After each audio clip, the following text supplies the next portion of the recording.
மரித்து மடனெஞ்சே வாயாலும் சொல்லி. அப்போ என்ன பொருள்? மனதாலும் நினைத்து. அடியாரையே நினை. ஏன்னா அந்த வேடத்தை நினைக்கணும். அது மாதிரி யாரும் நினச்சிருக்காங்களா?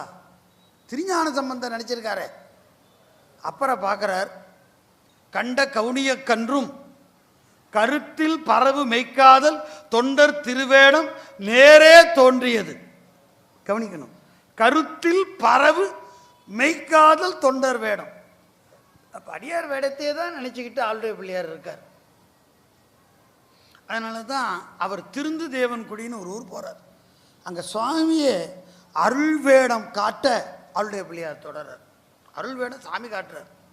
சுவாமி இந்த வேடம் அவருக்கு சாமியுடைய வேடம். இது நாம் அணிவது சாமியை பார்த்து. நமக்கு முன்னோடி சாமி தான். அதை தான் பாடுறார் சம்பந்தர். மருந்து வேண்டில் இவை மந்திரங்கள் இவை. குழந்தைங்க உடம்பு சரியில்லை, வீட்டில் ஏதாவது காய்ச்சல் அப்படின்னா இந்த பதிகம் பாடலாம். சத்தியமாக தீரும், சத்தியமாக தீரும்.